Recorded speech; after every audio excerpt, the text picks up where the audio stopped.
paz do Senhor. Estou de volta a essa casa doida por Jesus. Amém.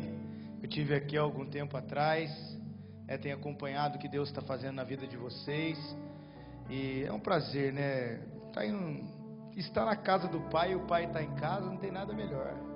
Amém, queridos? Que alegria de servir ao corpo de Cristo aqui nessa região, com essas famílias. Quero agradecer mais uma vez ao Bispo Diego, a Bispo e toda a família Sarando Nações, que recebe a gente com carinho, com amor e principalmente com entendimento do propósito, reconhecimento de encargos. Sabe, isso é fantástico, a gente ter pessoas onde um pode olhar para o outro e reconhecer o que o outro carrega, reconhecer a semente que está na vida do outro.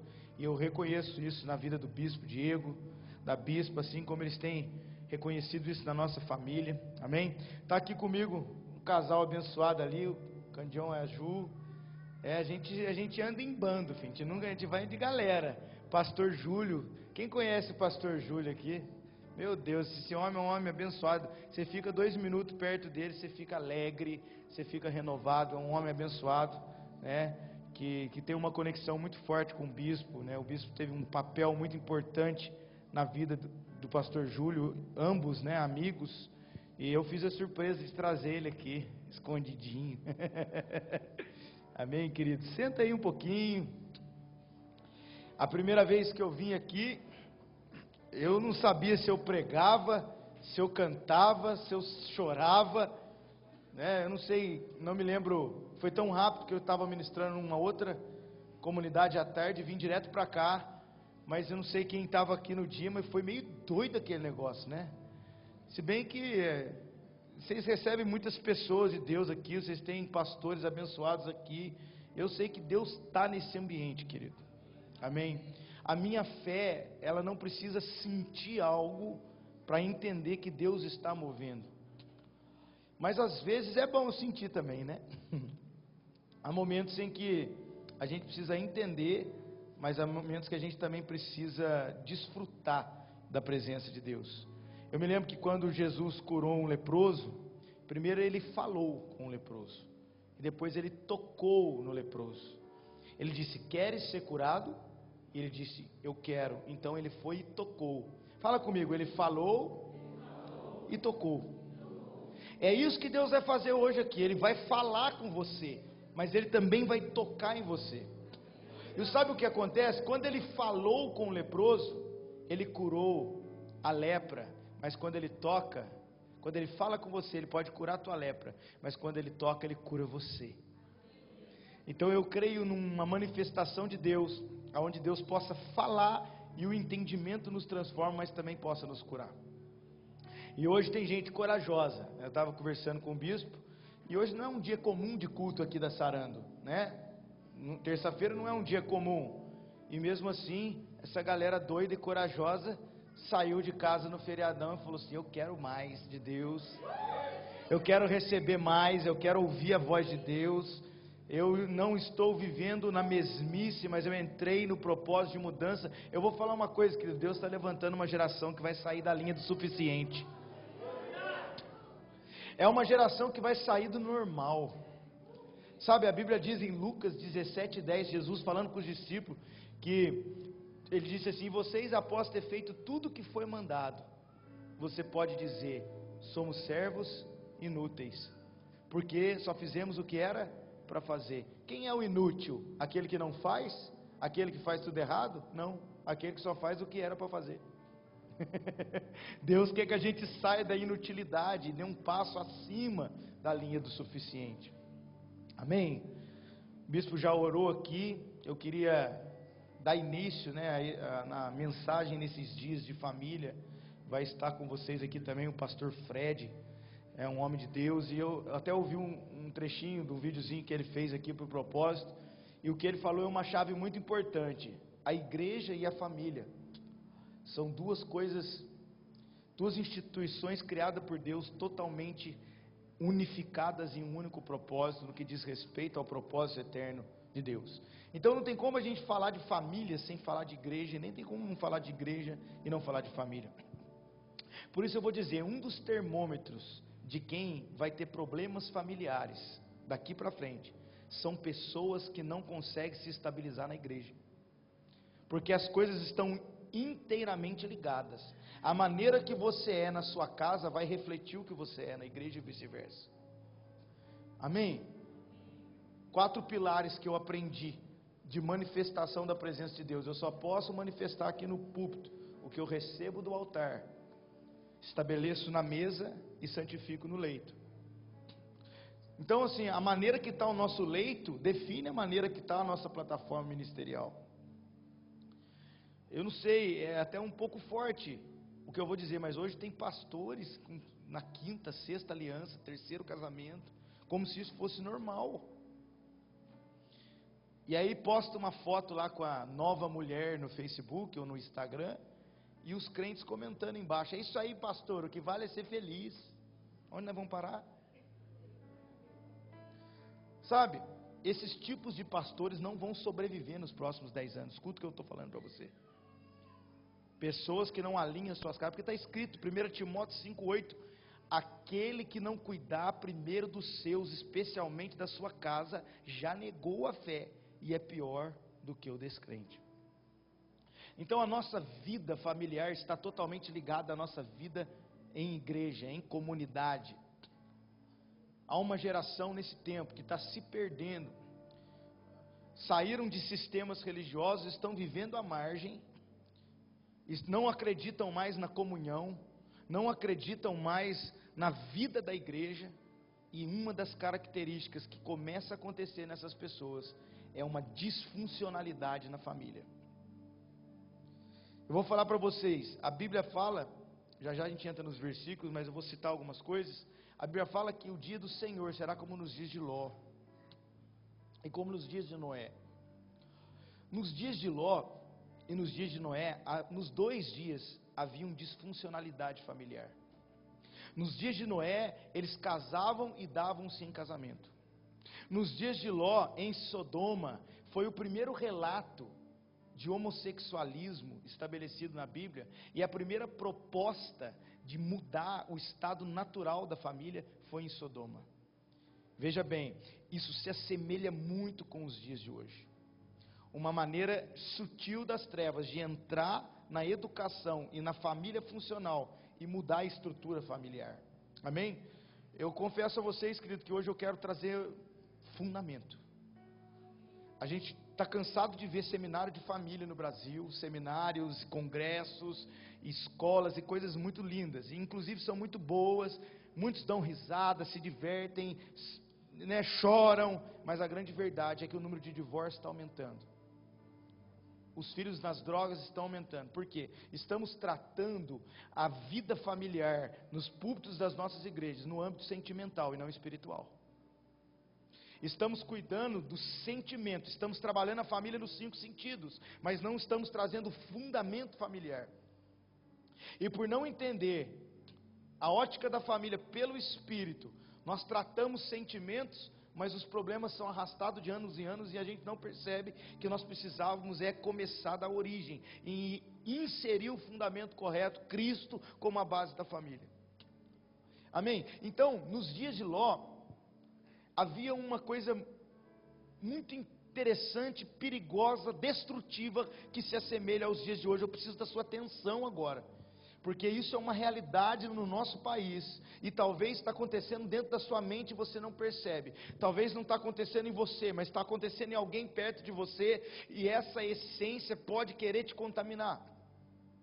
Antes dos dias de Ló, e onde viveu Abraão também, antes daquela geração abraâmica, depois que Deus renova a aliança, não vou dizer aliança no sentido de estabelecer um nome, mas quando Deus fala para Noé reconstruir o propósito, e Deus manda eles se espalharem e se multiplicarem, mas em Gênesis 11 eles decidem fundar a Torre de Babel. Quem lembra disso? A Babilônia, né, era uma tentativa religiosa, por isso que a Babilônia se compara muito à religião, porque a Babilônia representa uma tentativa do homem alcançar Deus que foi frustrada. O homem quis construir uma torre, ele quis chegar até Deus numa tentativa frustrada. Então a Babilônia, o Babel, representa frustração religiosa. Eu vou melhorar o termo, frustração eclesiástica. Vou melhorar mais ainda, insatisfação na igreja.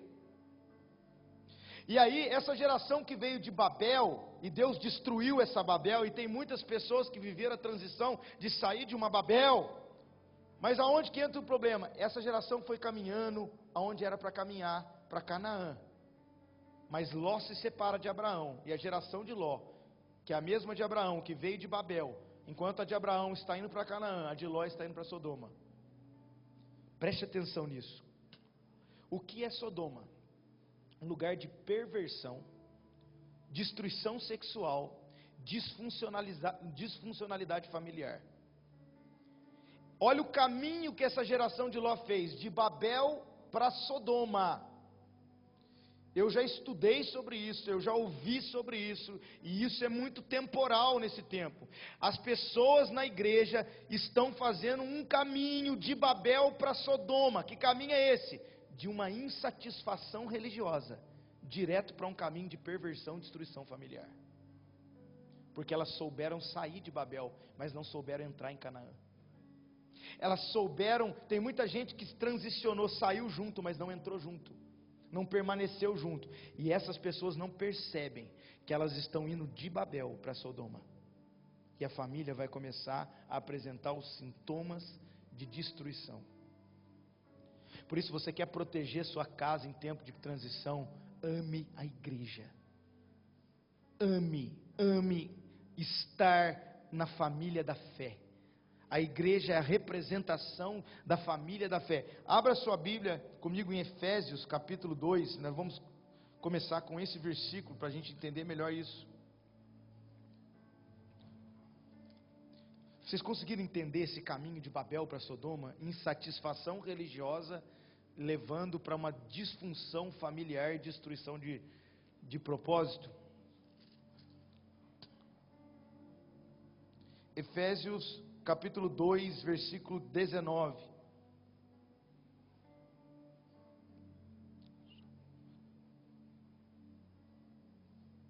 Hoje é um ambiente para a gente entender com muita precisão, muito sério o que nós estamos falando aqui.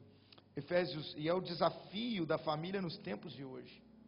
É um grande desafio vencer a frustração religiosa e manter a sua família acesa em Deus, num ambiente de comunhão. Acharam aí? Diz assim, verso 19: assim já não sois estrangeiros, nem forasteiros, mas concidadão dos santos e da... Deus tem uma família. E da família de Deus, edificados sobre o fundamento dos apóstolos e dos profetas, de que Jesus Cristo é a principal pedra de esquina, na qual todo edifício bem ajustado cresce para o templo santo no Senhor, no qual também vós juntamente sois edificados morada de Deus em espírito. Veja bem a correlação da família com a igreja. Nós somos uma edificação espiritual, no qual pertencemos a uma família. Querido, Deus trabalha em família. Ele é pai e ele é filho. O conjunto de Deus Ele quer formar uma família para construir um propósito eterno junto com Ele. Esse é o desejo de Deus para nós como igreja. Ele tem um propósito para fazer na terra, um reino para se estender, e Ele está formando uma família para participar do projeto dEle. Veja bem, Deus Ele se manifesta em três, a Trindade: Pai, Filho e Espírito Santo. O que o Pai está esperando de nós? Uma família de filhos. O que o filho está esperando? A esposa. E o que o Espírito está procurando? Uma casa. Meu Deus, alguém tem que entender isso. O pai está formando filhos. O filho, Cristo, vai casar com a esposa. Amém? E o Espírito vai habitar numa casa. Nós ao mesmo tempo para Deus somos filhos, a esposa e a casa. Deus é família, meu irmão. Nós estamos começando a construir um fundamento aqui. Você vai entender o tamanho, da amplitude, da necessidade de se entender o que é família.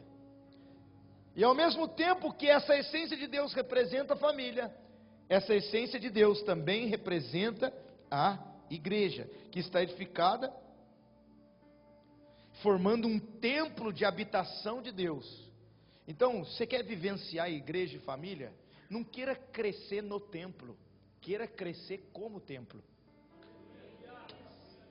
O grande perigo são as pessoas que estão destruindo comunhão, porque elas querem crescer no templo, mas elas não estão preocupadas em crescer como um templo. Amém? Igreja, querido, não é encher templo de pessoas, mas é fazer das pessoas templo do Espírito Santo de Deus. E quando eu entendo a coletividade, querido, a maior proteção familiar e a maior proteção ministerial é uma mente coletiva. Os maiores problemas de relacionamento que a gente trata hoje, de casais, é porque são dois solteiros que se casaram e continuaram solteiros dentro de casa. É uma mentalidade que não se ajustou à cooperação. São duas pessoas pensando em si. Um dia perguntaram para mim, pastor, qual o maior problema de separação de casamento? Dois egoístas debaixo do mesmo teto. Ai, ai. Porque a gente não coletiviza o propósito. E você pode ter certeza que todo mundo que dentro de um ministério não consegue coletivizar, vai acontecer a mesma coisa dentro de casa, é natural. Entende? A espada é simultânea. Está cortando na igreja, está cortando em casa. É um reflexo. E a gente começa a ver essas características aparecer. Por isso nós precisamos cuidar. Esses dias, eu estava atendendo um casal que justamente casaram há pouco tempo e começou uma guerra. Porque casaram com mente individual. Cada um batalhando pelo seu. Falei, querido, no reino de Deus, no casamento é igual o reino, não é mais nada meu, agora é nosso. Amém? Não é mais nada seu, agora é de vocês, casados. E essa mente coletiva vai fazendo com que as pessoas não vivam realidades, elas vivam expectativas. Está namorando, está noivando, aí espera que a pessoa vai, querido, eu não sou nada que a minha esposa esperava, eu tinha cabelo. Eu era bonitinho, enganei ela, eu estava em campanha, depois que eu ganhei o voto já era. Né? Mas não estou falando só de aparência. Você acha que eu sou o que ela esperava? No começo você vai ver que não era nada que esperava, mas depois você vai ver que era melhor, porque Deus sabe o que Ele faz. Mas acontece o seguinte, a gente tem uma família em casa, a gente tem um marido, uma esposa, uns filhos, e a gente vive a gente quer viver a expectativa que a gente tem deles, e não a realidade. E guarda o que eu vou te dizer, a primeira chave importante hoje aqui, a expectativa é a mãe da frustração. Vou melhorar, a expectativa irreal é a mãe da frustração. Porque tem expectativas que são boas, mas as pessoas geram uma expectativa e não se amoldam a uma realidade. Então elas vivem frustradas, porque elas não estão olhando a família como um propósito de Deus, elas estão olhando a família como autorrealização. Querido, se você casou para autorrealizar, você dançou. Alguém pensou, vou casar, vou me autorrealizar, vou ter alguém, vou ter sexo, vou ter isso, não era nada disso, né?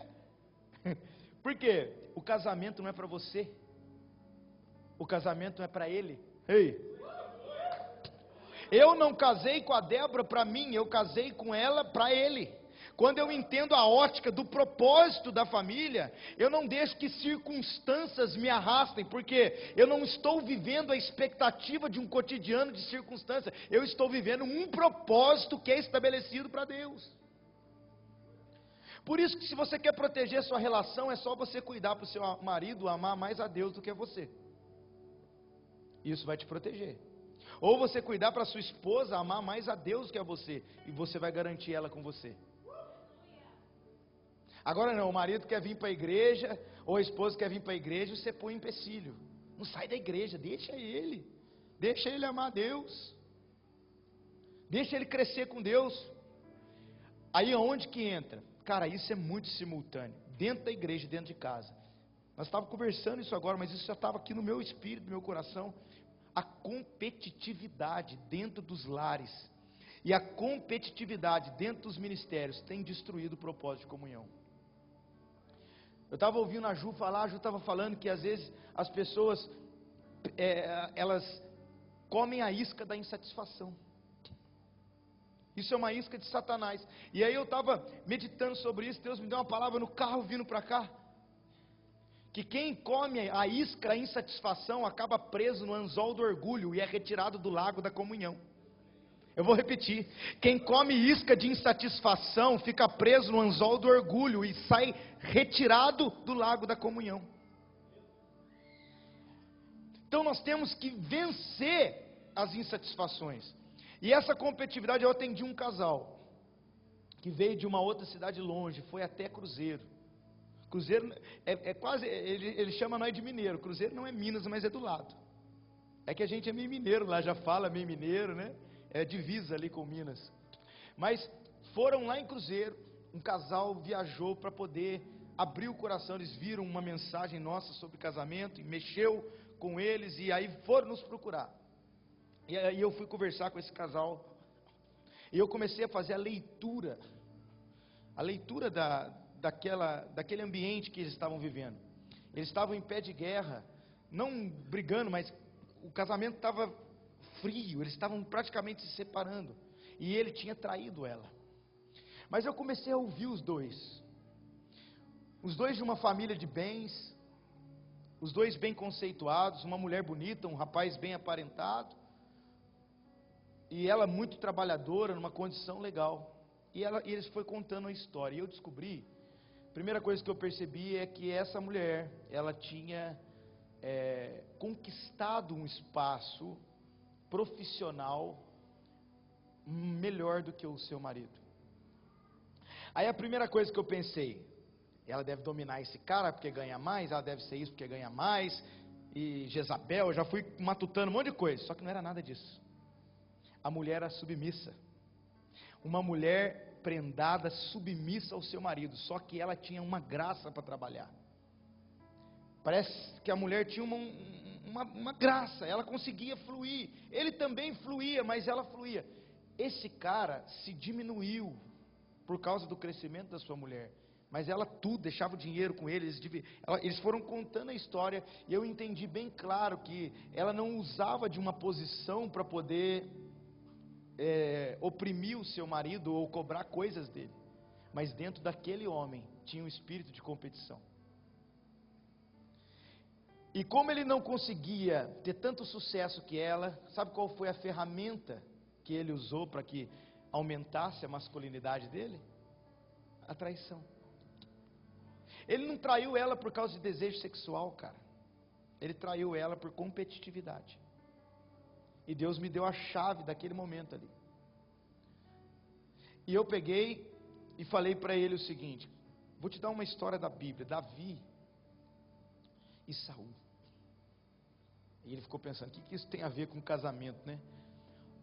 Mas quem é o líder, quem é a autoridade espiritual dentro da sua casa? É o homem. Assim como aquela mulher, ela conquistava as coisas, mas ela reconhecia o seu marido como um sacerdócio de governo na casa deles.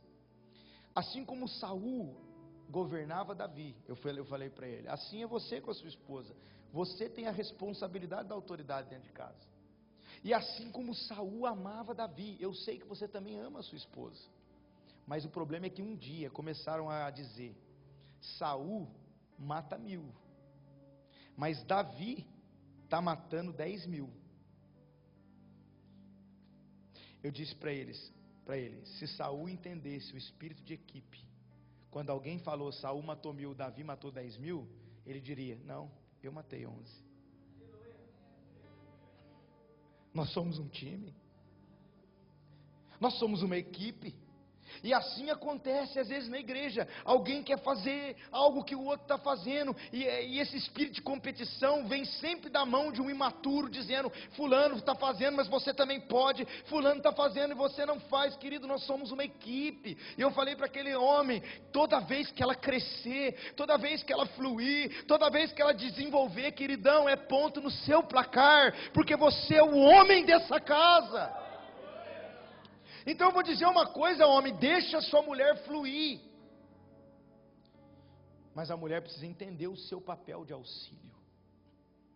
Porque o grande problema é quando a mulher não tem maturidade. Porque se Davi também não tivesse maturidade, ele dizia: eu mato 10.000, eu mato mais que Saul, então eu deveria ser Entende? São espíritos de competitividade.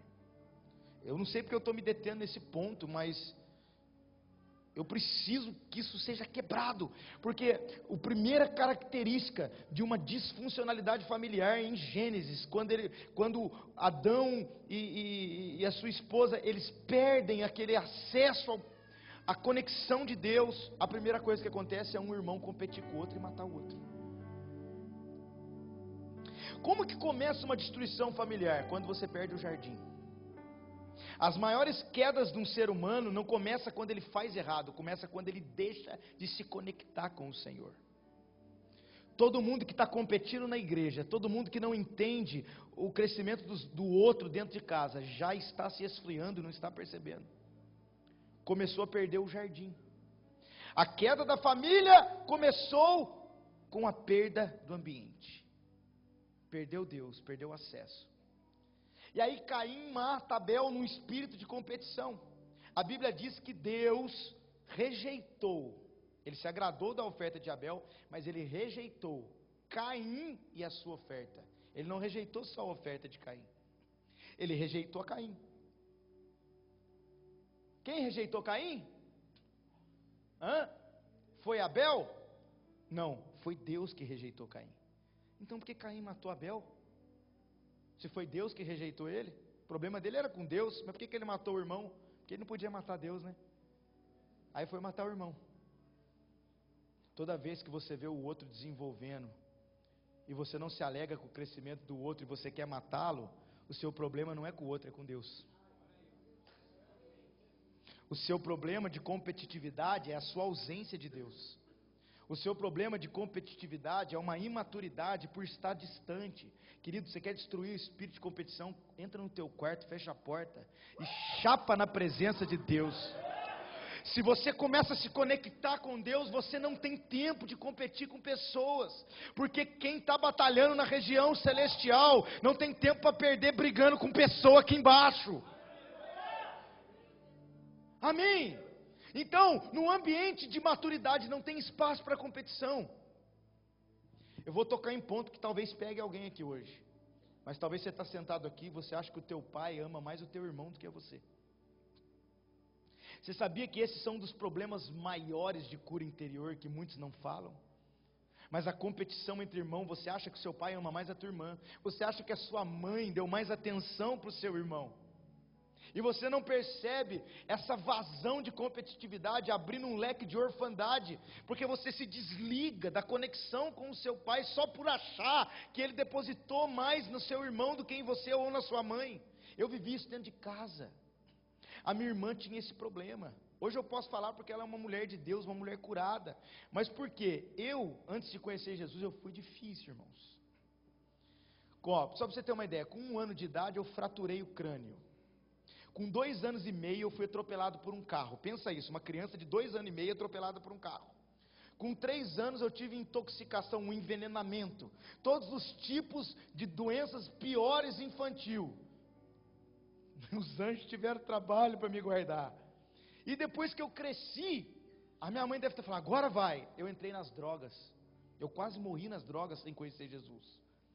Por causa dessa perturbação toda que eu era natural que a minha mãe talvez tivesse que depositar um esforço maior em mim do que na minha irmã. Por quê? Porque eu era problemático e ela precisava concentrar maior empenho em mim.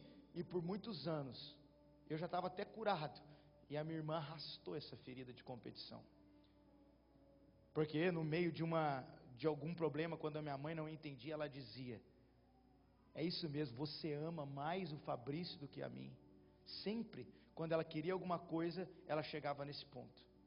E um dia, na hora da raiva, minha mãe falou para ela, aí que é pior, palavras lançadas: eu amo mesmo, porque estava com raiva, só naquele momento, aquela palavra.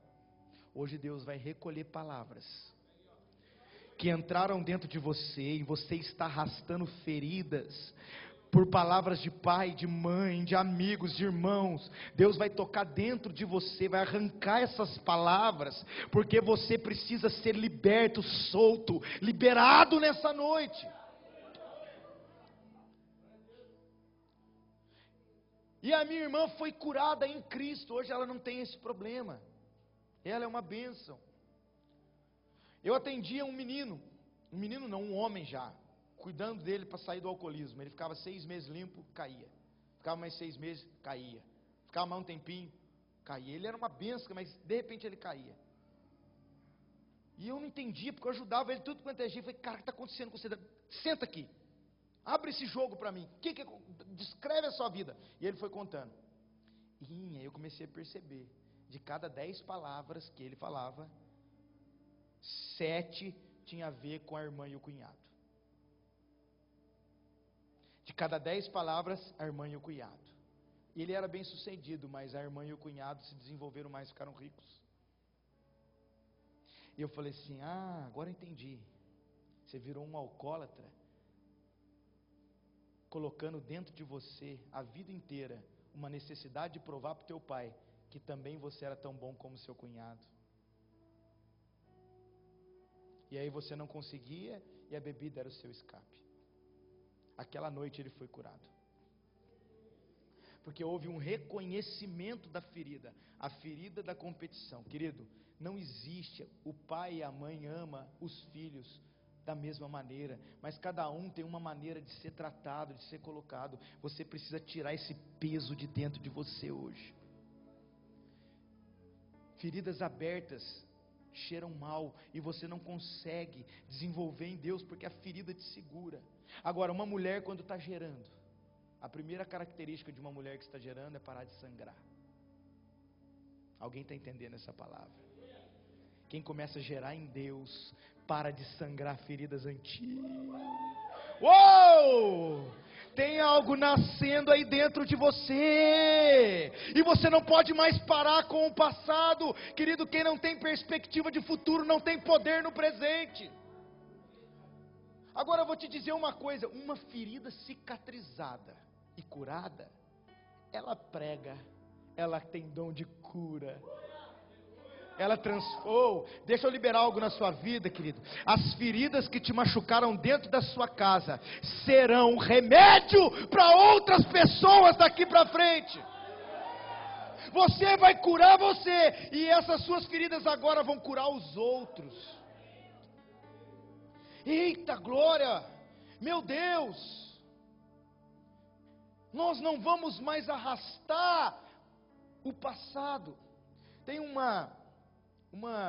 era uma tribo, uma nação, que eles tinham um costume de quem matava alguém, tinha que, como punição, colocar o defunto nas costas, e carregar o defunto para onde ia. Tenta imaginar isso. E quando eu vi isso, eu falei: meu Deus, isso acontece com as pessoas. Elas estão carregando nas suas costas defuntos dos seus erros e dos erros dos outros no passado. Elas estão levando defuntos e arrastando esses defuntos aonde já não deveriam mais estar. Pastor, o que você quer dizer com isso? Está na hora de você enterrar o que já morreu na tua vida. E aí você começa a ter decepção. Você entra no novo de Deus, você mudou de igreja, você entrou no novo trabalho, você agora está querendo entrar no novo, mas de repente a mente antiga bate.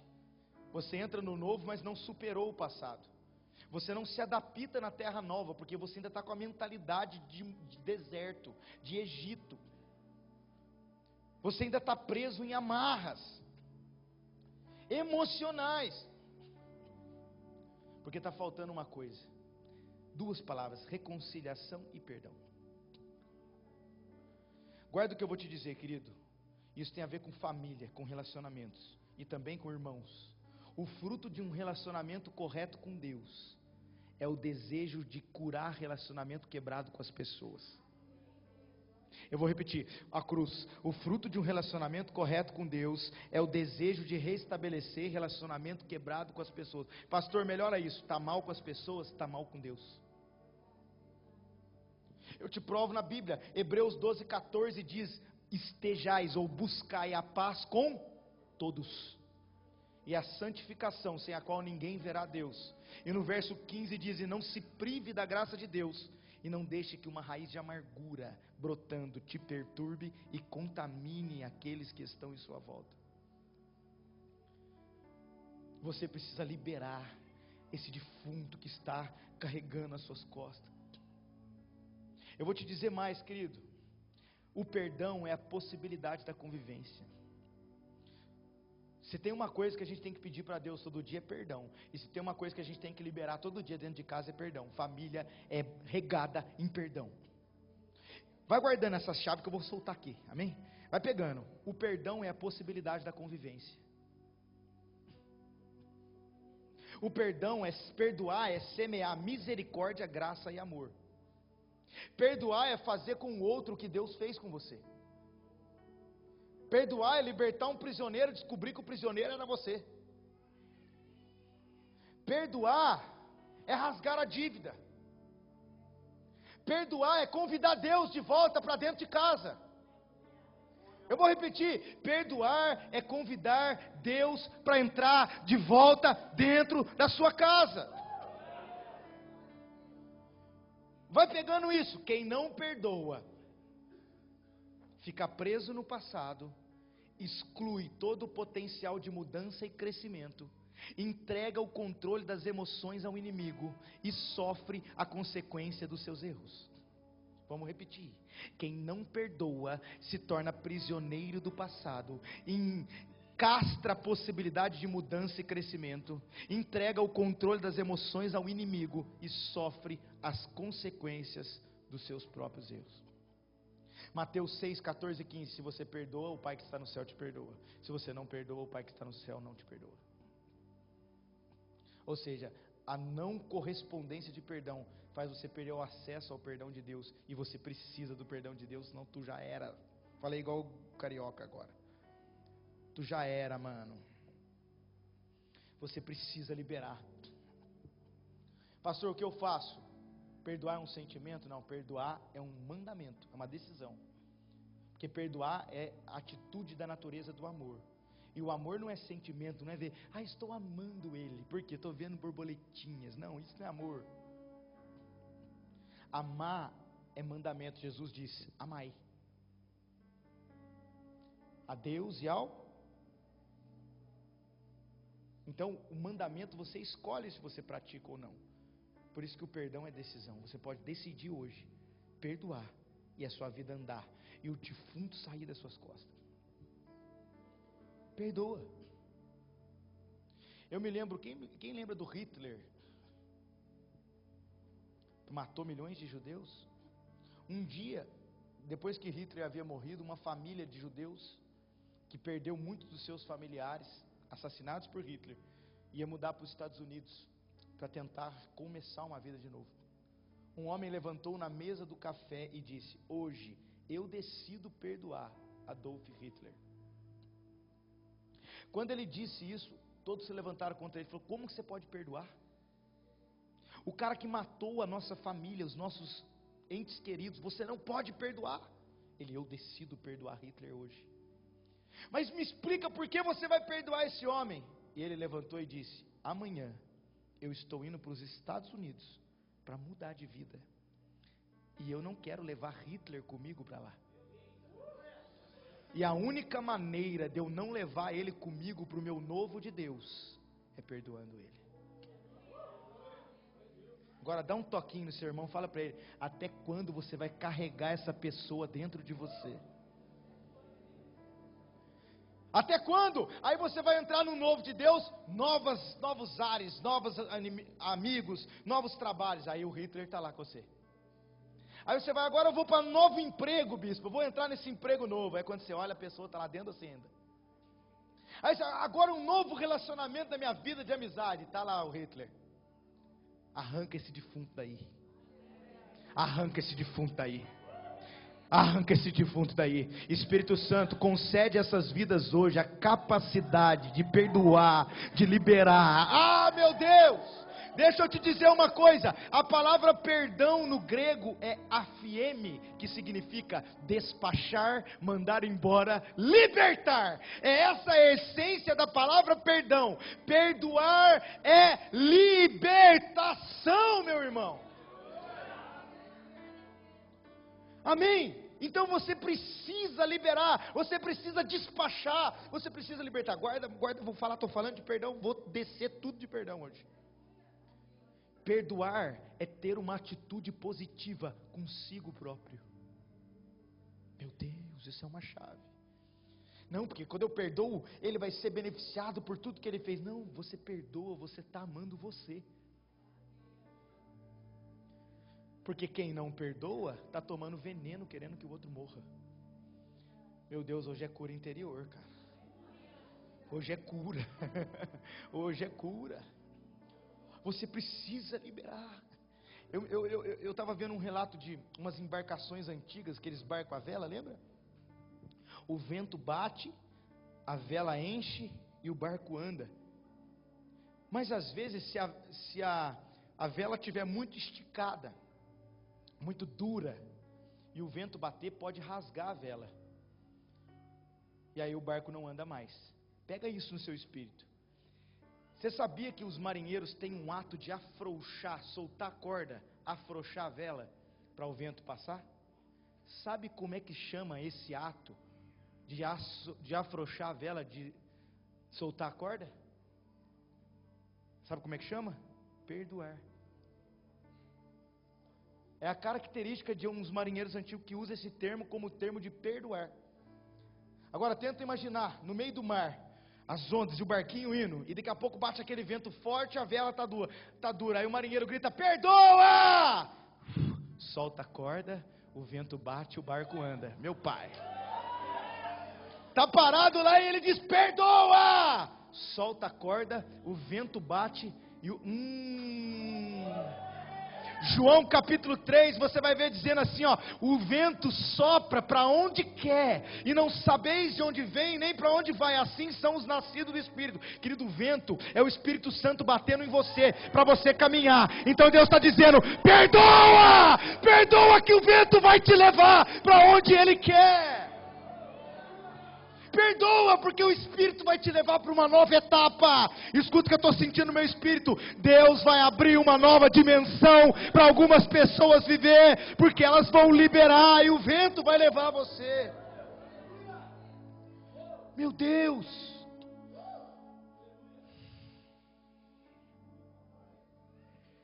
Eu vi o testemunho de um marido que ouviu uma palavra como essa, bispo. E ele foi destravado no espírito. E quando chegou em casa, ele tomou profundo arrependimento de tudo que ele fez com a esposa. E ele se assentou, vou usar a tua esposa, amém? De exemplo aqui.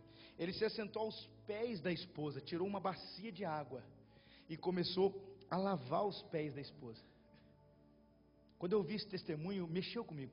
Porque ele olhava no olho dela, lavava os pés dela e dizia, me perdoa, porque eu fui ignorante com você. Me perdoa porque eu deixei você cuidar dos filhos sozinho, por causa do meu egoísmo. E lavava os pés e chorava. Me perdoa porque eu te agredi verbalmente, eu bati em você, eu quase destruí o futuro dos nossos filhos. Nosso filho está sumido, perdido há dias, nas drogas, eu sou o culpado, eu fui um péssimo exemplo, e chorava. Depois que ele terminou de falar, a esposa passou a mão no cabelo dele, olhou no olho dele e disse assim para ele, eu te perdoo. 3 dias depois, o filho que estava sumido nas drogas, voltou, bateu na porta de casa e pediu ajuda para se reconciliar com Deus. Você não está entendendo, querido? O perdão vai trazer Deus para dentro da sua casa de novo. Não há como nós vencermos o relacionamento se não houver perdão, se não houver... Hoje é cura. Então guarde o que eu vou falar, repete comigo. Destruir o espírito de competição. Liberar perdão. Amém? Agora eu quero falar algo importante aqui. Entender o seu papel dentro de casa. Tudo que eu estou falando hoje serve para casa e para a igreja. Destruir o espírito de competição, liberar perdão, querido, conserta os relacionamentos. E outra, cada um tem que entender o seu papel. O espírito de orfandade destruiu os papéis funcionais do homem e da mulher dentro de casa. Eu preciso que você tenha atenção no que eu vou dizer, que eu vou construir um entendimento para você entender como funciona isso no Brasil. Você sabia que o Brasil é uma nação regada por esse espírito de orfandade? Sabe de onde veio isso? Olha, eu vou trazer um fundamento aqui. Quem colonizou o Brasil? Portugal. O que Portugal trouxe espiritualmente, a nível de religião para cá? Um catolicismo muçulmanizado. Já ouviu falar sobre isso? Já ouviu? Um catolicismo muçulmanizado. Foi a origem do Brasil, catolicismo muçulmanizado e os africanos.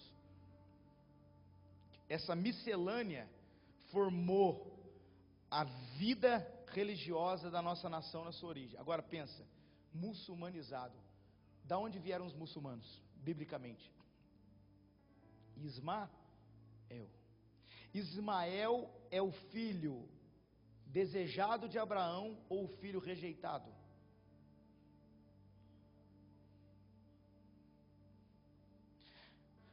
Essa essência veio de uma rejeição de orfandade. E os africanos, eles eram separados dos seus pais por causa da escravidão e tudo aquilo lá. Então, uma cápsula de orfandade muito grande veio influenciando gerações em gerações. Estou construindo desde o início para você entender. E olha como isso pega hoje. Quem é a figura religiosa da nossa nação? Uma mãe com um menino no colo, não é? Cadê o pai? Cadê o pai? Isso é só para você ter uma noção de que há uma atuação espiritual gerando orfandade e disfuncionalização familiar. Como é que funciona? A figura paterna foi desvalorizada.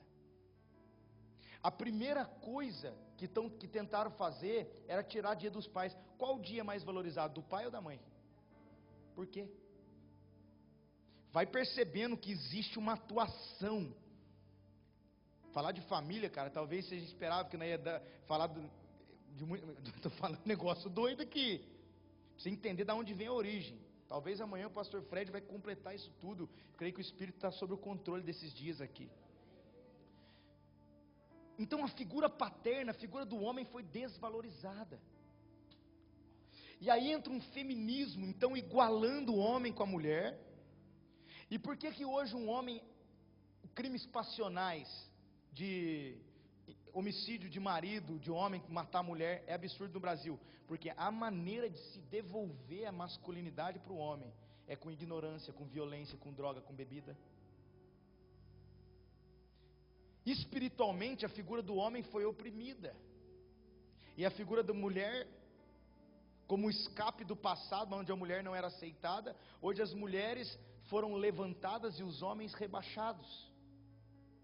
E esse espírito é o mesmo espírito que põe a droga para o homem, que faz ele bater, que faz ele matar, porque destruiu o papel funcional do homem e da mulher. A mulher que é para auxiliar está querendo governar. Querido, eu fico pensando hoje que os homens estão cada vez menos homens.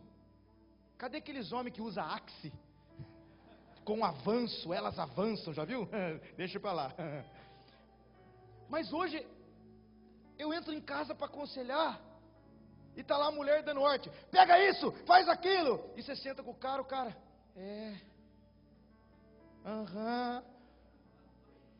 está acontecendo, cara.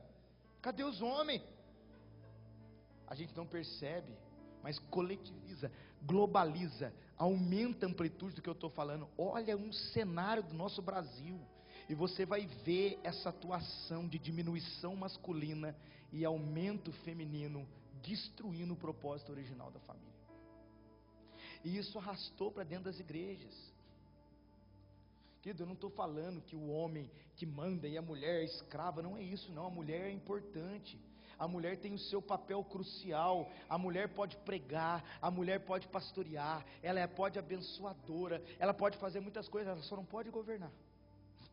Porque Deus deu isso para o homem. E a mulher que quer fazer isso, talvez você está cansada.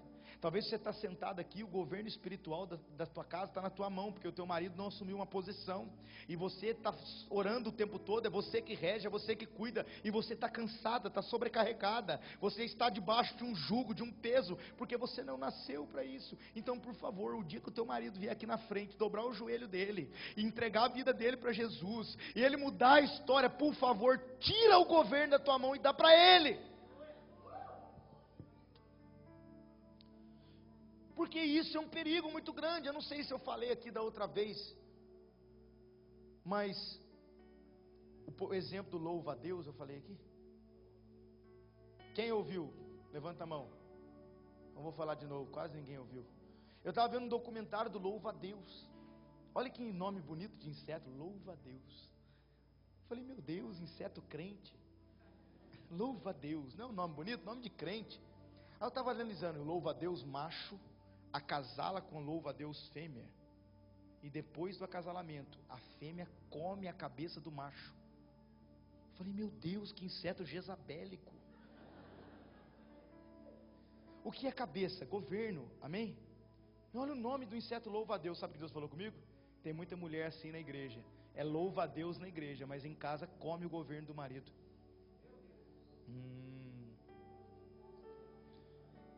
Mas às vezes, agora eu preciso falar com os maridos, porque às vezes a sua mulher pega o governo porque você não assume. Você não está percebendo que você está virando um homem banana, e o homem banana vai formar uma mulher abacaxi, e vai nascer um monte de filho pepino. Meu Deus. Maridão, pega a unção que Deus te deu, cara. Assume uma postura dentro de casa. Você é o homem de oração dentro dessa casa.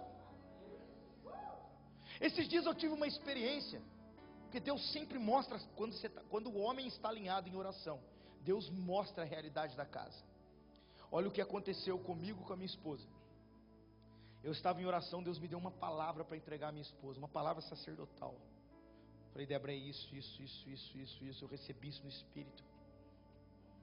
Aquilo mexeu com ela na hora, mas depois ela digeriu, e ela entendeu pelo Espírito. Porque, marido, libera a tua autoridade, mas deixa Deus se encarregar de ajustar isso dentro da tua esposa. Não queira fazer ela engolir os seus projetos, deixa ela ajustar, saiba entender. Aquilo entrou na minha esposa, e ela entrou num nível de devoção tremendo. Dias depois ela senta com o meu menino, o Isaac, 5 aninhos, e ela senta com o meu menino na sala de casa e começa a falar da obra de Cristo para ele.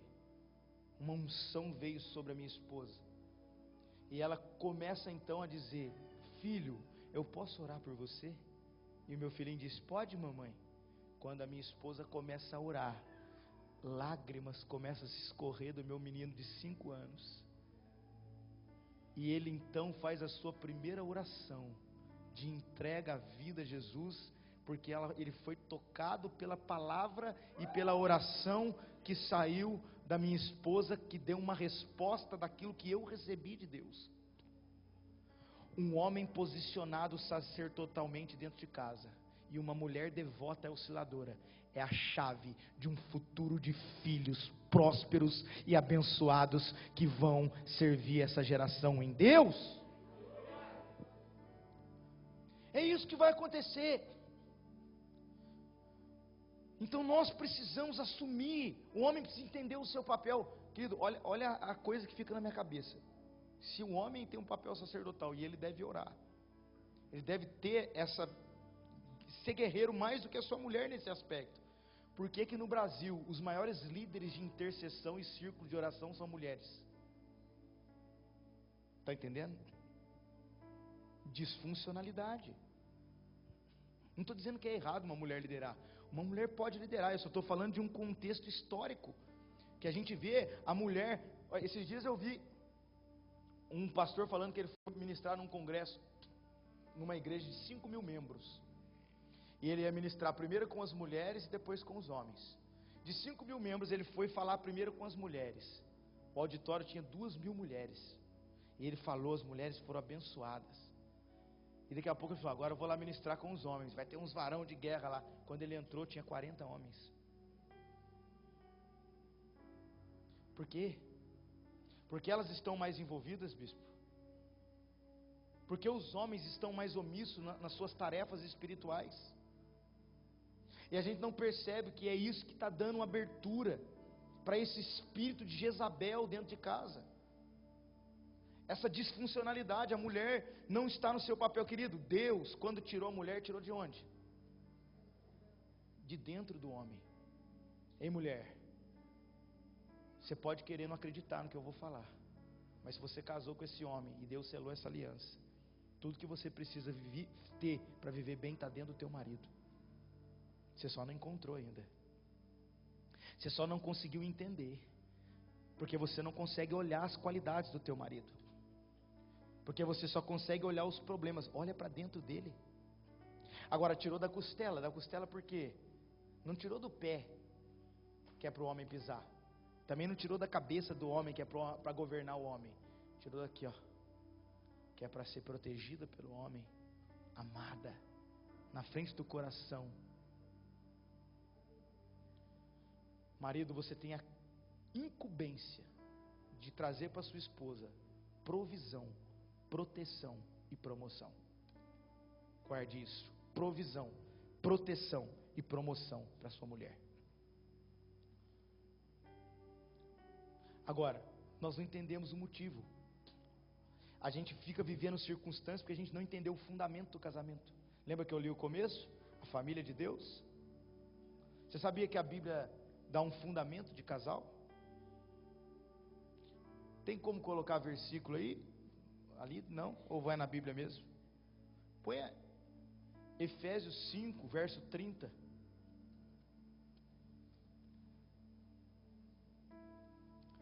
É aquela pergunta que eu gosto de fazer, que até muitas pessoas compartilharam essa mensagem: por que você se casou?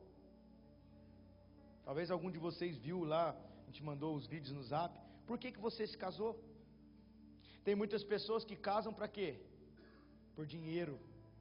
Tem muitas pessoas que casam por carência. Tem muitas pessoas que casam para não ficar para titia. Tem muitas pessoas que casam para fugir de casa, mas não entende o padrão correto do casamento. Olha aí, Efésios 5, verso 30. Para mim esse é o maior fundamento de casamento. Diz: porque somos membros do seu corpo, da sua carne e dos seus ossos. E como é que começa o versículo 31? E por essa razão, ou por esse motivo, ou por isso, por essa razão, o que acontece? O homem deixa seu pai e sua mãe e se une à sua mulher, e os dois são uma só carne. E olha o que ele diz no 32: e é grande esse mistério, mas estou me referindo a Cristo e a igreja. Meu Deus, será que você consegue entender que o seu casamento reflete a vontade do propósito de Deus na terra? O casamento do filho com a esposa, do Cristo com a igreja. Eu vou te provar com alguns outros fundamentos. Quando, querido, o homem saiu a mulher de dentro dele, saiu da onde? Do lado, não foi? Da sua costela, não foi do lado? A esposa saiu do lado do marido. Quando Jesus estava na cruz, aquele soldado romano espeta o lado de Jesus, e de dentro dele corre água e sangue. A esposa está nascendo de dentro do esposo. A igreja começa estabelecida. Você vai ver no livro de João: o Espírito, a água e o sangue testemunharão na terra, enquanto o Pai, a palavra e o Filho no céu. Quem é a água e o sangue? É a igreja, a esposa que saiu de dentro do seu marido. E aqui no verso 31 está dizendo: por esse motivo, um homem deixa o seu pai e sua mãe. você não deixou seu pai e sua mãe e casou com essa mulher, e você não casou com esse cara, não deveria ser. Se foi, você precisa mudar a motivação hoje, mas não é para suprir a sua autorrealização, não é para suprir a sua carência, não é para te dar estabilidade financeira. Você casou para representar o propósito eterno de Deus, o casamento de Cristo com a sua igreja.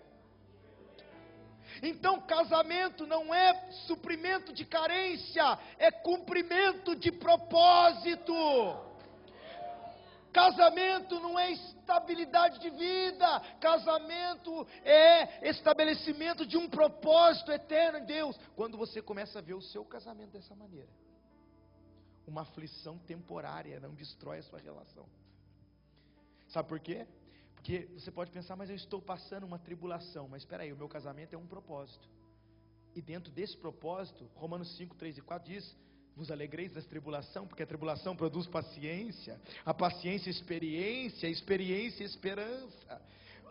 Mas pastor, eu estou passando uma provação no meu casamento. Mas espera aí, o meu casamento, além de cima da provação, acima do momento, ele é um propósito. E dentro do propósito, Tiago 1,12 diz que feliz é o homem que suporta a provação, porque depois de aprovado, vai receber a coroa da vida.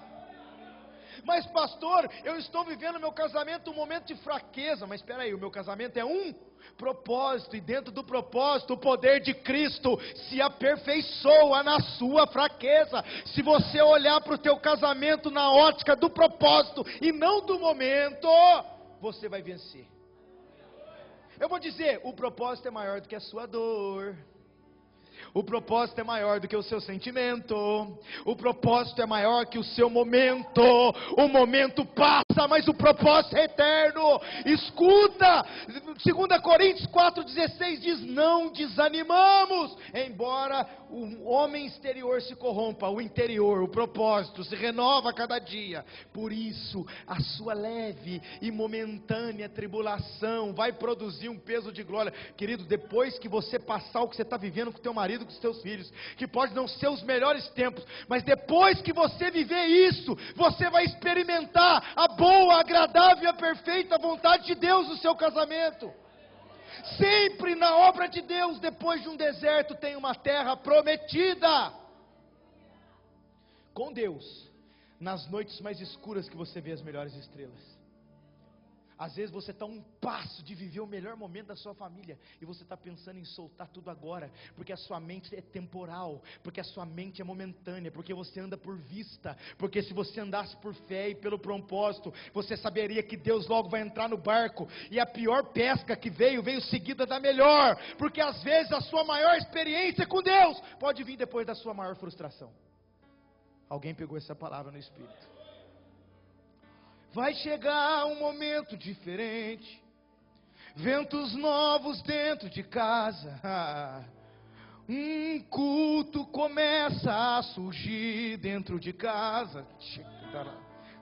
Vai chegar um momento novo, águas novas dentro de casa, pesca nova vem do Senhor, vem do Senhor. Olha o que Deus está dizendo: supera agora, suporta agora, persevera, algo novo vem.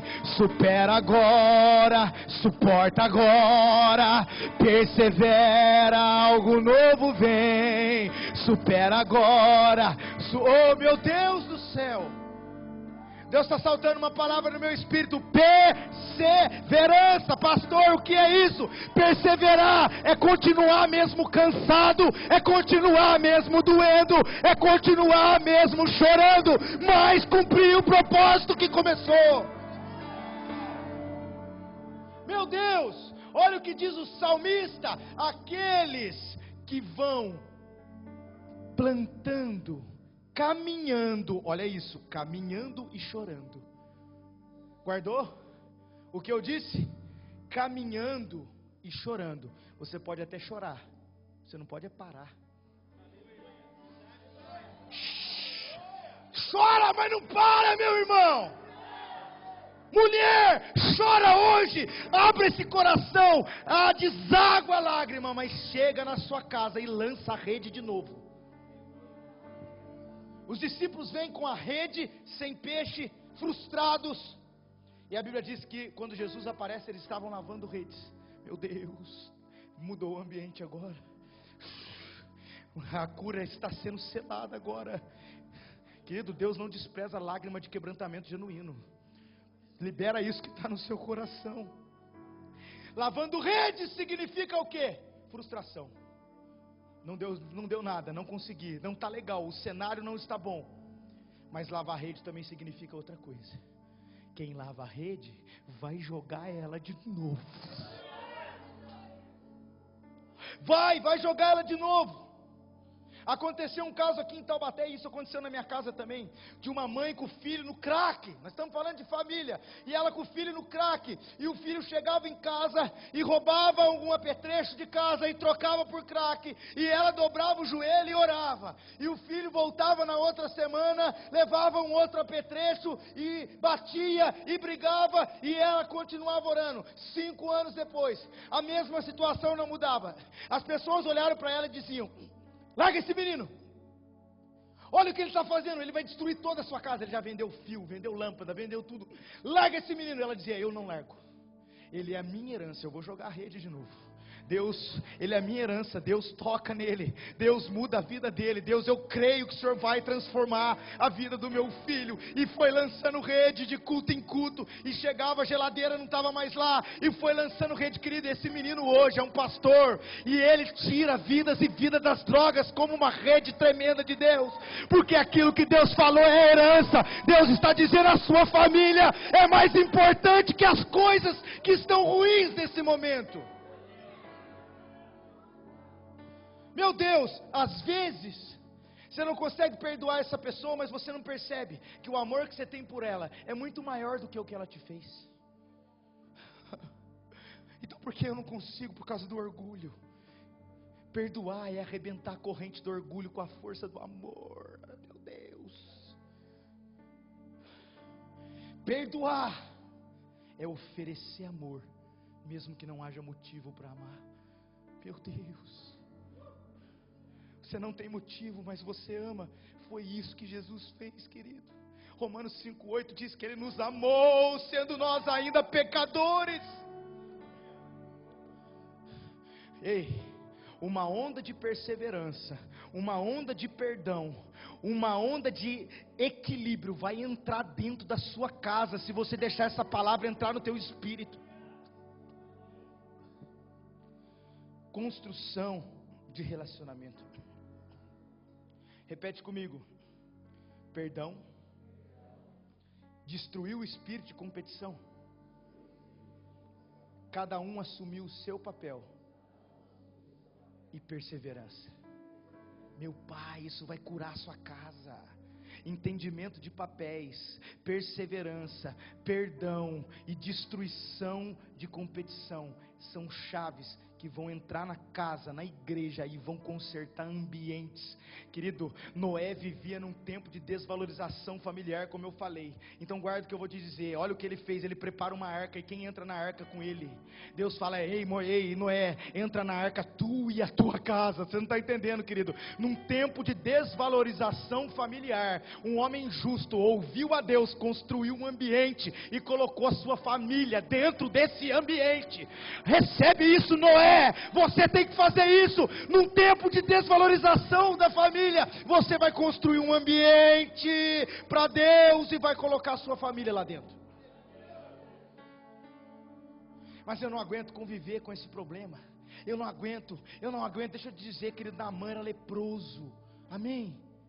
E a Bíblia diz que ele tinha uma esposa, e a esposa dele não abandonou ele na hora da lepra. Sabe por quê? Quem tem que sair é a lepra e não o marido. Quem tem que sair é a lepra e não a mulher. A nossa luta é contra o problema e não contra a pessoa. O problema é que a gente tem mente carnal, terrena, e a gente não consegue entender o nível de batalha. A gente fica brigando com gente. A nossa luta não é contra carne e sangue, mas contra principados.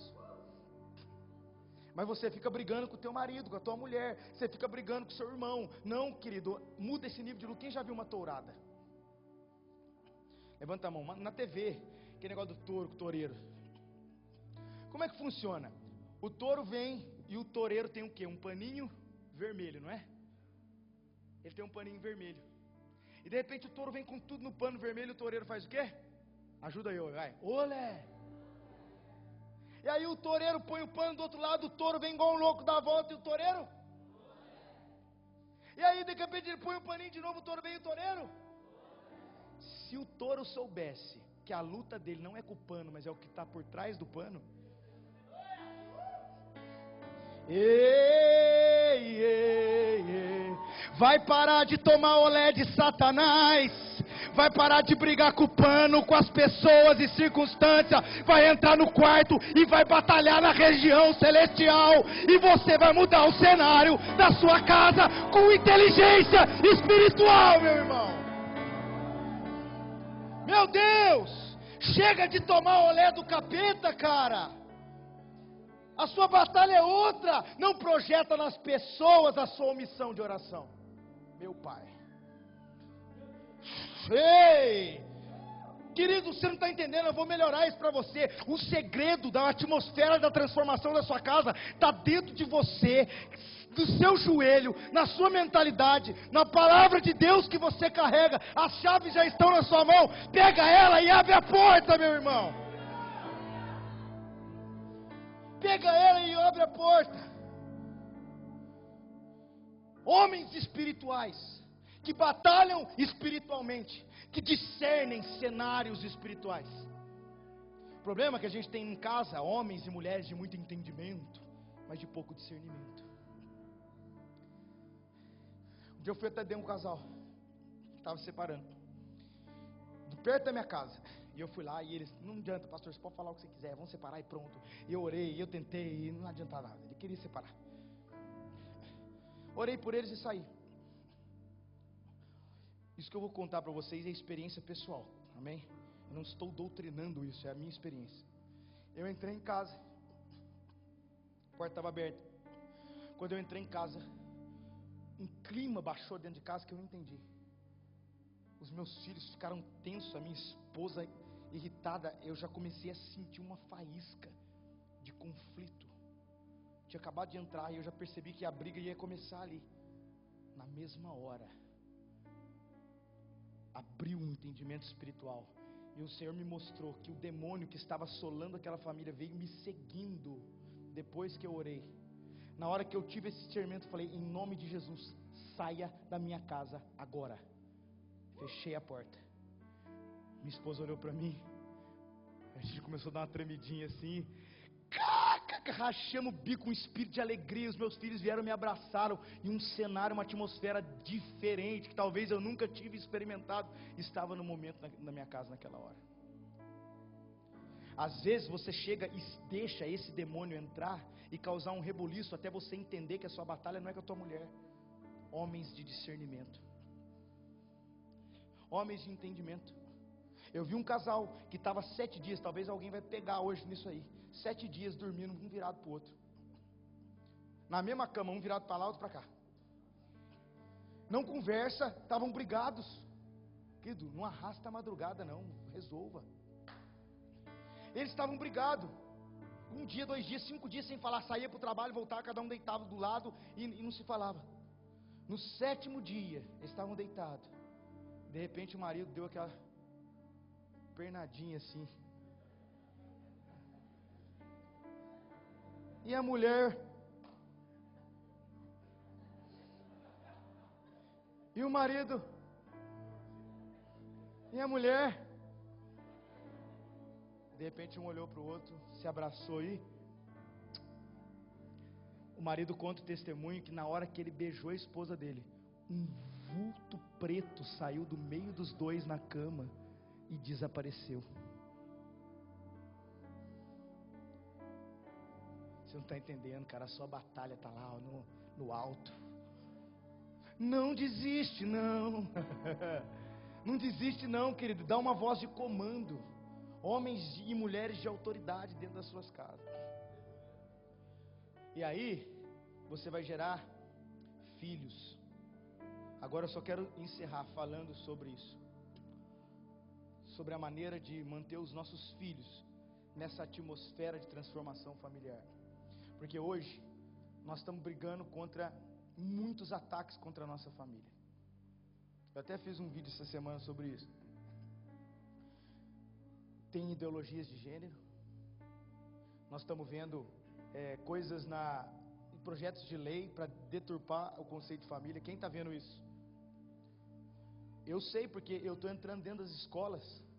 Já há 5 anos nós estamos invadindo as escolas do nosso estado. Querido, o fogo está pegando dentro das escolas. Nós estamos tocando em jovens que tem cada situação familiar que você não acredita. E eles estão tentando entrar com tudo dentro das escolas. Jovens se ferindo, se cortando com navalha, tentando se matar. Eu vou usar o exemplo de uma jovem. O nome dela era Vitória, Diego. Vitória. Ela começou a abrir o coração para nós, cheio de retalho no braço. Ela era uma benção, belezinha na escola, todo mundo gostava dela. Mas quando chegava em casa, ela tinha um quartinho escuro que ela se feria. E depois ela botava a blusinha por cima para ninguém ver. E Deus falou algo conosco naquele dia. Tem muita gente na igreja que tem nome de Vitória, mas está se ferindo no secreto. Tem um quartinho escuro. Deixa eu dizer uma coisa. Um quartinho escuro, uma área da sua vida, que você, quando entra nessa área, você se fere. Deixa eu dizer uma coisa. Ele ainda é a luz do mundo. E ele entra em qualquer escuridão. Então eu estou vendo essas coisas entrar na escola, mas tem alguns outros problemas tão perigosos quanto. Um deles é esse excesso de coisas que temos que fazer. Nós não paramos mais para nos relacionar com a nossa família. Está faltando olho no olho, está faltando abraço e beijo, está faltando benção pai, benção mãe, está faltando saber o que está acontecendo. Esse ativismo roubou a mesa. A mesa é a maior fonte de cura familiar. A mesa é a maior fonte de cura da igreja, querido. Amém? Diego, eu vou liberar uma palavra aqui. Há um tempo novo na mesa desse lugar. Há um tempo novo. Eu tenho uma visão no meu espírito, onde as pessoas estão repartindo as suas porções. As pessoas estão atendendo a um propósito. Escuta, as pessoas que estabelecerão o grande projeto que Deus determinou para esse lugar, são pessoas que reconhecem a comida que está na mesa dessa casa. Elas amam a comida e entenderam a suficiência dessa comida. Sabe o que Deus está mostrando no meu espírito? Pessoas partindo porções, distribuindo porções entre si, e uma alegria. Eu estou entendendo o seu cacho de uva, cara. Deixa eu te falar, no meio dessa mesa tem um cacho de uva, um tempo de alegria, de comunhão, vai saltar nessa casa e vai escorrer para as casas de vocês. Escute, quem entender esse propósito, vivenciar essa mesa, vai ter alegria dentro de casa. Cada vez que você vier para essa igreja, você vai colher uma uva e você vai levar para sua casa. Pega essa palavra no teu espírito, você vai colher uma uva. Meu Deus, meu Deus, dentro da mesa existe uva e óleo. Existe uva e existe óleo. Uma nova unção de relacionamento, meu Pai. Uma nova unção e um espírito de alegria. Vocês vão viver o Salmo 133. Ó, quão bom e quão suave que os irmãos vivam em. Veja bem, olha como ele compara a unidade. Vivam em comunhão. É como um óleo que desce sobre a cabeça, escorre sobre a barba de Arão e desce sobre todo cabeça e corpo. Está falando do quê? Cristo e a igreja. O óleo começa por onde? E o contexto do texto é comum. Quando você entende o espírito da comunhão, o mesmo óleo que está sobre o cabeça vem sobre você. Meu Pai! Aí você diz, mas eu sou o menor do corpo, pastor. Eu sou aquele lá da orla da veste. Mas a mulher com fluxo de sangue tocou lá e foi curada. Todo mundo é útil, todo mundo é importante. Não compete, não precisa disso. Deus traz óleo e uva para a mesa dessa casa. E a mesma colheita de óleo e uva vai ser semeado no teu leito e na mesa da sua família. Eu sabia, porque Deus estava conectando casa com igreja. Meu Deus. Mas perderam-se a mesa. Então nós estamos vivendo uma geração que substituiu o toque pelo touch. Substituiu o abraço pelo WhatsApp. Querido, nada contra, a gente usa a rede social, é uma ferramenta muito usada por Deus também, mas nós não podemos anular o primórdio. Às vezes eu fico 5 dias viajando em missão, eu volto, desligo tudo, pego meus filhos o dia inteiro com eles. Vou ouvir, vou sentar, vou conversar. Por quê? Pais ausentes, filhos vulneráveis. Meu Deus, pega isso. Pais ausentes, filhos vulneráveis. O pai precisa estar presente, mas o pai também tem que ser exemplo, porque criança vê, criança faz. Provérbios 26:2 ensina a criança no caminho. Não é o caminho, é no. É ali, ó. Você tem que falar, olha para o pai e faz igual. Ser referência, construir presença, ter toque, proteger os filhos numa cápsula de segurança. Qual é a segurança? É prisão dentro de casa? Não, a segurança é um pai estável dando segurança para o filho. Às vezes você, mãe, você não percebe, mas o seu filho pequeno chega lá com os amigos para brincar e você fala para ele, bagunça é daqui para fora. Deixa ele sujar teu tapete, pelo menos você sabe quem está com ele e o que ele está ouvindo.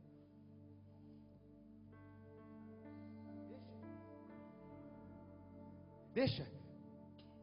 Peguei um caso de um menino dentista, um menino não, já um homem formado. E a mãe dele me procurou que ele estava entrando na droga. E ela começou a falar que é isso, que é aquilo. Eu entendi tudo o ambiente. Falei assim, aquele menino não é drogado, ele está fumando uma maconhinha. E ele está entrando numa bobeirinha de nada. Mas eu vou falar uma coisa para você. Ele não gosta de maconha. Ele não está preocupado com isso. Ele é um menino abençoado. Só que ele está querendo chamar a sua atenção, porque vocês nunca mais sentaram para ouvir o menino. Vou te dar um conselho. Sai com ele, leva ele para o cinema. Faz uma viagem, paga dele também. Vai com seu marido, leva ele. Vai, envolve ele. Você vai ver que isso era só para chamar a atenção de vocês. A mãe começou a fazer isso, mudou. Um filho nunca mais fuma maconha. Ele só precisava da presença do pai. Apesar de ser velho, não era casado. O que curou a vida daquele filho? A presença do pai. O envolvimento. Então dentro de casa tem que ter envolvimento. E aqui na igreja também. Às vezes você fica reclamando porque algumas coisas não estão acontecendo, mas o seu interior não está envolvido, porque envolver de boca é fácil. Agora, envolver interiormente, eu vou dizer uma coisa: eu preciso me envolver para desenvolver. Envolvimento de entranhas, relacionamentos protegidos não por expectativas, mas pelo propósito. Quem está vivendo o propósito não se frustra por expectativa e não troca a plataforma por decepção. Porque quando você tem uma vida espiritual alinhada, a decepção te deixa maduro e não mais duro. Ei. Oh. É que é culto de família, querido. Senão eu já estava dançando, soltando flecha, sei lá o que eu ia fazer. Que as conferências apostólicas, aí é outra coisa, meu irmão. Hoje é família, deixa eu trazer entendimento. Mas não pode dar uma chapadinha também, sabe? Um pouquinho. Eu já estou encerrando. Amém. Quem é solteiro aqui? Levanta a mão. Tem solteiros aqui? Oh, glória, tem bastante solteiro aí, né?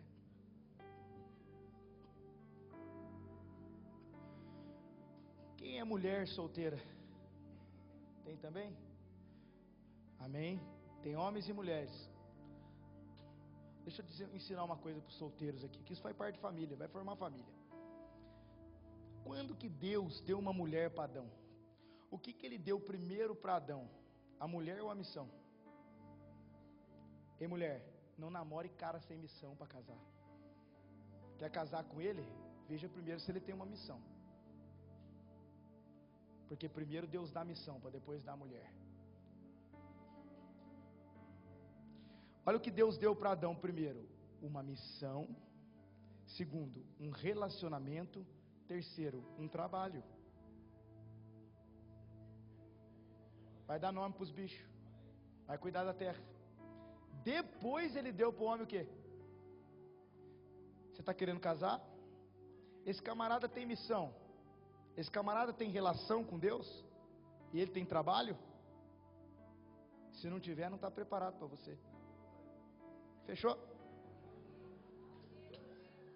Destruir castelo de areia nessa noite.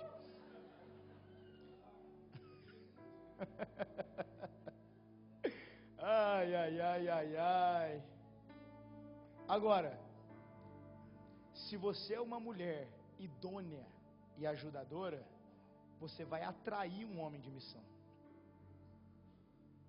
Agora, se você não é, você vai precisar mudar a sua atmosfera de aparência para atrair alguém para suprir carência. Só muda a aparência para atrair quem tem carência. Aí você fala, mas eu não estou bonita, mas eu estou no... Deixa eu falar uma coisa, se você entendesse que o seu corpo não é para atrair, é para adorar. Se você entendesse que o seu corpo é para adorar, você ia atrair um Adão realizado. Agora, se você entende que o seu corpo não é para adorar, é para atrair, aí você vai atrair muitas outras. Você não vai atrair Adão, você vai atrair safadão.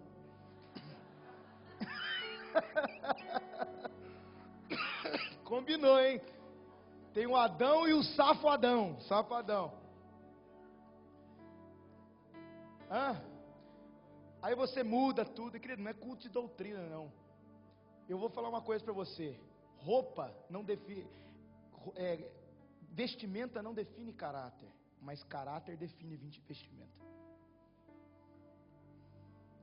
Mas aí você vem aquele cara, tem gente que é ansioso, aí tá lá, aí chega um cara novo na igreja, é ele. Eu senti paz no meu coração. Aí você começa a mudar quem você é para conquistar as pessoas. Se você tem que mudar quem você é para conquistar esse cara, ele não é para você. E assim é com você para essa menina. E aí você vai serpenteando. Você parou de se valorizar. Deixa eu te falar uma coisa. Uma mulher que é moderada no vestir, ela está dizendo para todo mundo assim, ó: o meu valor excede o que você pode ver. Um dia eu fui num casamento de uma galera do mundão muito louco, mas era família, né?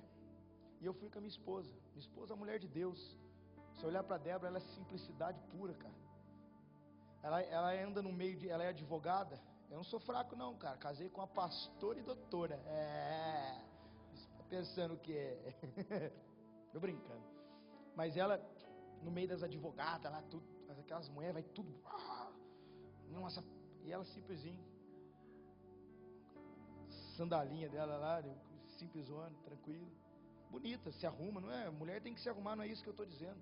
Você pode se arrumar. Mas aí eu estava vendo um casamento e aquelas mulheres botando decote e fazendo coisa para os homens querendo se exibir. E Deus falando para mim: olha a sua esposa, ela lá sentadinha, quietinha. Eu olhando para ela, tá vendo ela? Feitou, Senhor. Ela não se preocupa em se vestir como uma mulher moderna, mas ela se porta como uma mulher eterna. Meu pai. Acho que naquela noite eu fiquei tão apaixonado que eu fabriquei a Sara. Amém? Então, mulheres, não é culto de doutrina, amém? Você pode se vestir bem. Aliás, você tem que se vestir bem. Fica bonita para o seu marido, fica bonita para Jesus, mas não com intenção de absorver. Porque a palavra solteiro vem da palavra sou inteiro. Você é realizado para Deus te dar. Você não vai casar alguém que te complete. Você vai casar com outro inteiro que vai juntar e vai formar o propósito eterno de Deus. São dois realizados. Amém? E a sogra? Tem sogra aí não? Tem sogra? Cadê as sogras? Levanta a mão. Sogro, sogra. Lembra do Efésios capítulo 5? Ainda está aí nele? Mas não precisa nem abrir, mas lembra o que está falando no 31 lá? E deixará o homem o seu pai e a sua... Viu, sogra?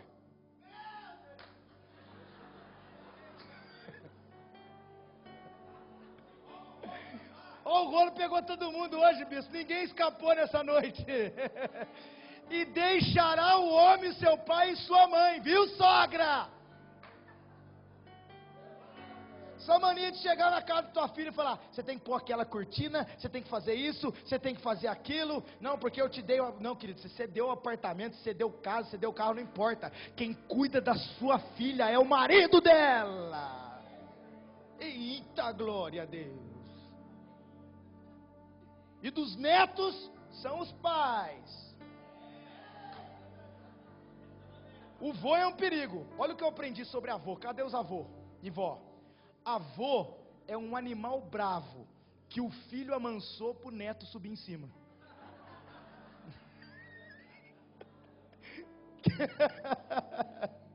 O avô é um animal bravo que o filho amansou para o neto subir em cima. Quer fazer tudo, quer estragar a educação do neto. Um dia eu estou lá na casa da minha mãe lá, e o Isaac fez alguma coisa lá, bagunçou, meu filho bagunçou alguma coisa. Eu falei: Isaac, você vai ficar de castigo. Aí minha mãe: nossa, filho, o que tem? E a senhora também está de castigo agora.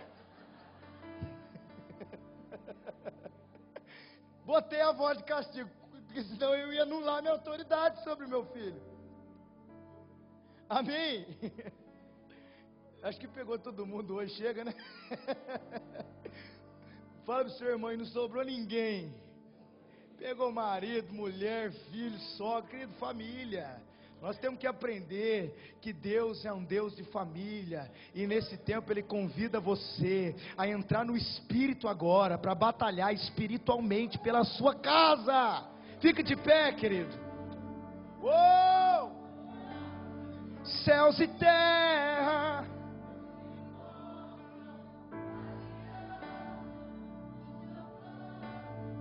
o universo estremece. Diga: e céus e terra, atraia isso para sua casa. Atraia céu e terra se conectando na sua casa. O universo estremece.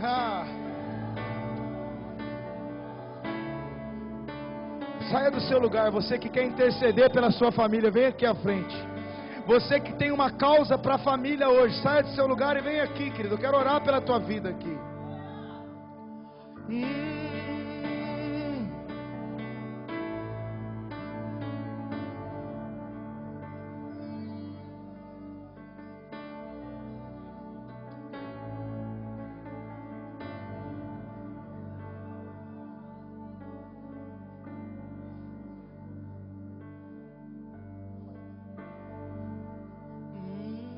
Santo Senhor, em nome de Jesus, assim como o bispo orou aqui no início, nós agora levantamos as nossas mãos juntos. Não espere a minha oração, querido. Você vai clamar pela sua família agora. Você vai clamar. Nós juntos, Senhor, clamamos pela nossa casa. Nós declaramos que a nossa casa será como aquela arca, um lugar de proteção. Nós declaramos nessa noite a quebra do espírito de competição. Nós declaramos nessa noite a quebra da raiz de amargura. Nós declaramos nessa noite a quebra da orfandade. Nós declaramos nessa noite a desestruturação dos papéis do homem e da mulher. E nós declaramos nessa noite que o fundamento que é Cristo está sobre as nossas casas, sobre as nossas famílias. Sim, Pai, que venha o perdão sobre as nossas casas. Sim, Pai, que venha, Senhor, o amor, que venha a mesa, óleo e uva, óleo e uva sobre a mesa, óleo e uva sobre a mesa, óleo e uva sobre a mesa, e que haja cura. Essa é a canção que Deus deu hoje. E óleo e uva sobre a mesa, óleo e uva sobre a mesa, óleo e uva sobre a mesa, e que haja cura. Vamos assim: óleo e uva sobre a mesa, óleo e uva sobre a mesa, óleo e uva sobre a mesa, e que haja cura. Assim vai ser. Ei, óleo e uva sobre a mesa, oh, óleo e uva sobre a mesa, óleo e uva sobre a mesa, e que haja cura.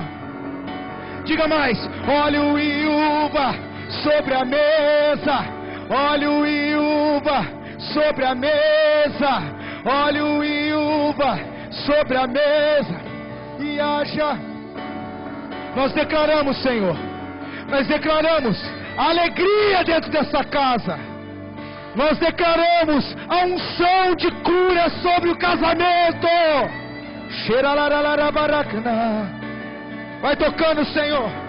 Toca aqui. Ei, na fé da mãe, na fé do filho. Toca, Senhor. Toca pela fé.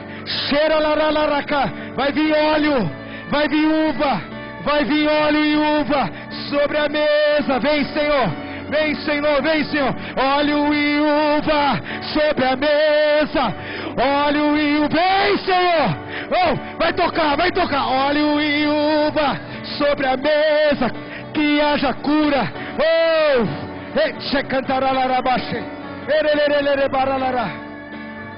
cura, que haja cura, Senhor. Que haja cura. Que haja cura. Cura, Senhor. Cura. Óleo e uva sobre a mesa. Óleo e uva sobre a mesa. Óleo, vem, Senhor. Vem, Senhor. E que haja cura. Começa a profetizar que vai haver alegria. Esse aqui é um